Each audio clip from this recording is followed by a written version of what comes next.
पत्नी, तिचं नाव काय ऐकताय ना सगळे? हा, मंदोदरी. महाराज मंदोदरी रामाला बोलते. ज्या 5 पतिव्रता स्त्रिया शास्त्राने सांगितलेल्या आहे ना, त्या 5 पतिव्रता स्त्रियांमध्ये मंदोदरीचं नाव घेतलं जातं. अहिल्या, द्रौपदी, सीता, तारा, मंदोदरी तथा पंचकन्या स्मरे नित्यं महापातकनाशनं. ती मंदोदरी रामाला सांगते. तेव्हा असं कोणतं दुःख आहे तुमच्या जीवनामध्ये? एवढी सोन्याची लंका, एवढे सेवक आहे तुमच्या सेवेसाठी, तरी तुम्ही उद्विग्न, तरी तुम्ही दुःखी. महाराज रावणाने सांगितलं, म्हटले अगं एक गोष्टीचं दुःख आहे. म्हटलं कोणत्या? मी सीतेचं हरण केलं, पण ती सीता काय माझ्याच्याने वश होईना. इथं बसलेला कोणत्या पण रावणाने महाराज ट्राय करावं आपल्या मंदोदरीवरती, असं बोलून दाखवा बाबा. रावण जोडलाच म्हणून समजा मंदोदरीने रावणाचं बोलते बरं का, मी बोलून दाखवा. पण महाराज रामचंद्र प्रभूंचं रूप धारण करा. तुम्ही रामाचं रूप धारण केला की मग ती सीता माता तुमच्या जनी वश होईल. तेव्हा महाराज रावणाने सांगितलं, म्हटलं आई अगं तुला असं वाटतं मी रामाचं रूप धारण केलं नाही? असं नाही, मी रामाचं रूप धारण केलं का, पण ज्या वेळेला मी रामाचं रूप धारण करतो ना, त्या वेळेला माझ्या अंतःकरणामध्ये, माझ्या मनामध्ये कामच शिल्लक राहत नाही. अंतःकरणातील विकार जाण्याची ताकद ही राम नामामध्ये ना. म्हणून तुकोबाराय अंतःकरणाच्या खोलीमध्ये जाऊन सांगतात की राम नाम घ्या. राम नाम घेतल्याच्या नंतर काय होतं?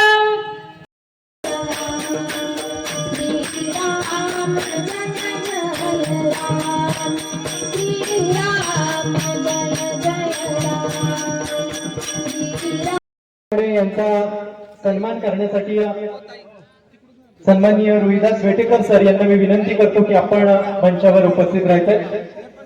या प्रवचनासाठी ज्यांची साथ संगत या ठिकाणी लाभली ते म्हणजे मृदुंगमणी सन्माननीय साई नेहेजी यांचा देखील सन्मान होणं या ठिकाणी अनिवार्य आहे. हा सन्मान सोपानजी दुर्गुडे यांना मी विनंती करतो की आपण आपले मृदुंगमणी साई प्रभू रामचंद्र भगवान की. त्याचप्रमाणे या ठिकाणी संवादिनीची पेटीची साथ लाभली. प्रभू रामचंद्र भगवान की त्यांचा सन्मान होत आहे. सियावर रामचंद्र भगवान की.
हरे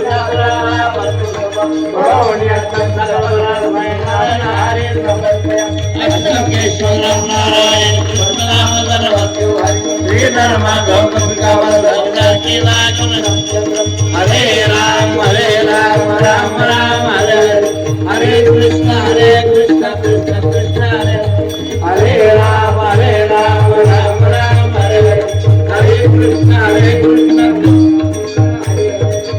प्रभु रामचंद्र भगवान की जय।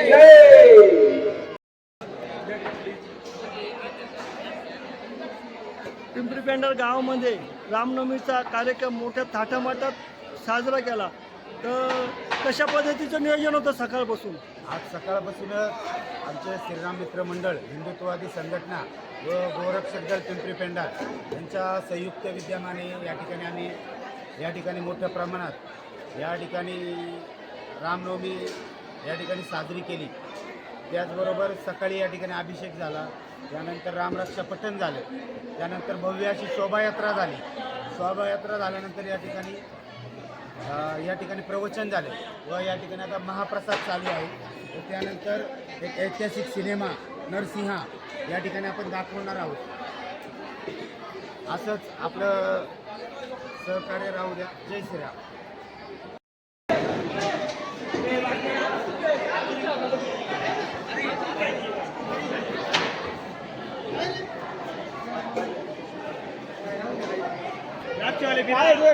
भाजी